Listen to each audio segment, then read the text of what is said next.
Assalamualaikum warahmatullahi wabarakatuh. Alhamdulillahirrabbilalamin. Wassalatu wassalamu ala asyrofil anbiya'i wal mursalin wa ala alihi wassahbihi ajmain amma ba'du.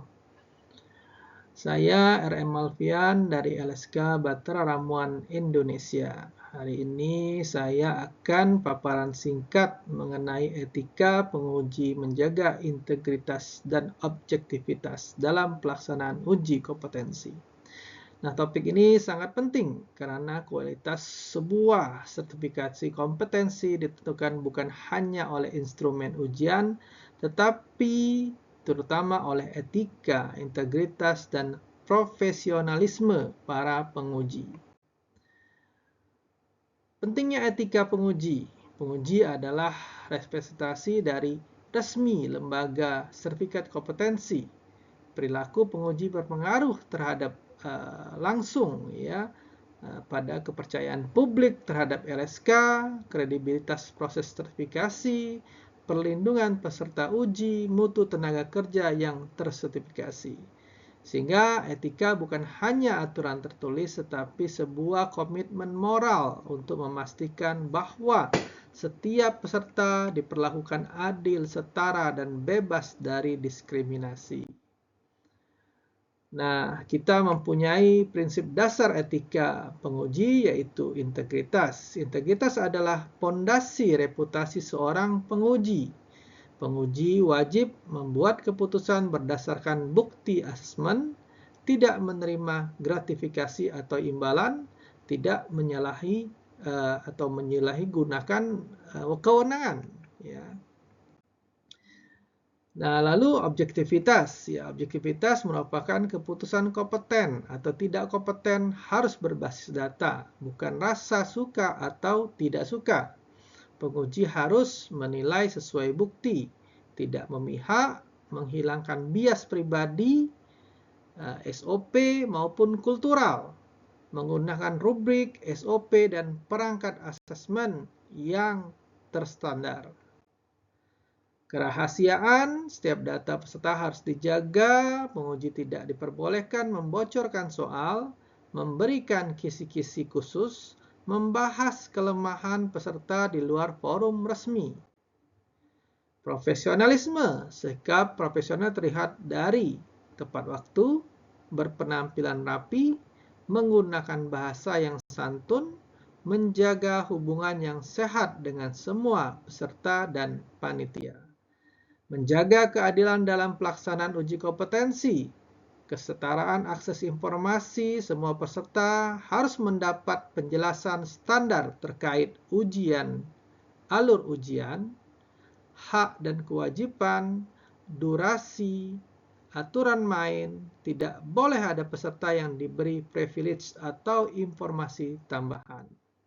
Standarisasi instrumen uji, penguji wajib menggunakan soal yang sudah divalidasi, format penilaian resmi, instrumen asesmen yang sama untuk setiap peserta sesuai skema. Pengendalian bias. Bias bisa muncul dari faktor gender, usia, latar belakang pendidikan, hubungan personal, persepsi subjektif. Penguji harus menyadari potensi bias dan secara aktif mengkoreksi dirinya sendiri agar tetap objektif. Perlakuan yang sopan dan hormat, tidak ada peserta yang boleh direndahkan, diremehkan, atau diperlakukan kasar. Penguji harus memberikan suasana profesional dan nyaman agar peserta dapat tampil optimal. Transparansi sebagai pilar akuntabilitas, penjelasan kriteria penilaian. Sebelum ujian dimulai, penguji wajib menjelaskan aspek apa saja yang dinilai. Penyampaian hasil berdasarkan bukti, keputusan harus berbasis observasi langsung, catatan asesmen, dokumen portofolio peserta, tidak boleh ada keputusan berdasarkan prasangka. Mekanisme keberatan atau appeal, LSK memiliki mekanisme untuk keberatan hasil asesmen.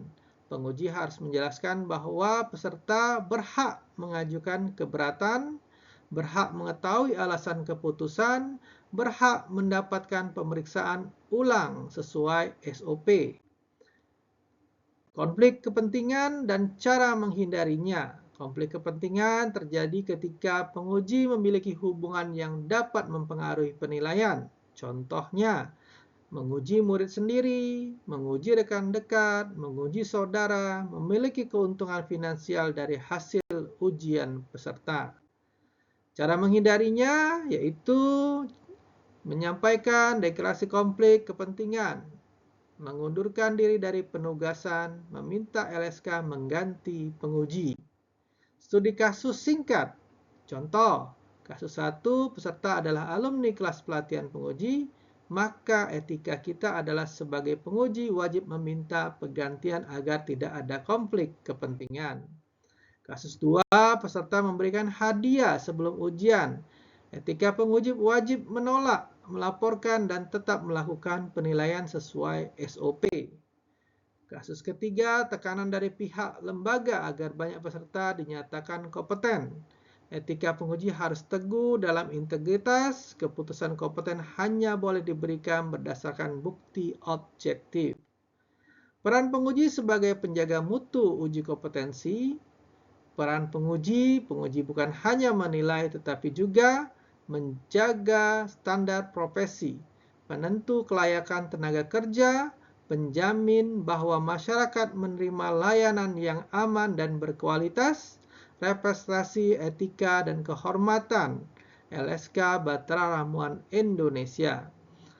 Ketika penguji menjalankan tugas dengan etika yang baik, maka mutu layanan kesehatan tradisional meningkat, kepercayaan publik tumbuh kepada LSK, dan LSK mendapatkan reputasi profesional seperti LSK Bahtera Ramuan Indonesia semakin dihargai.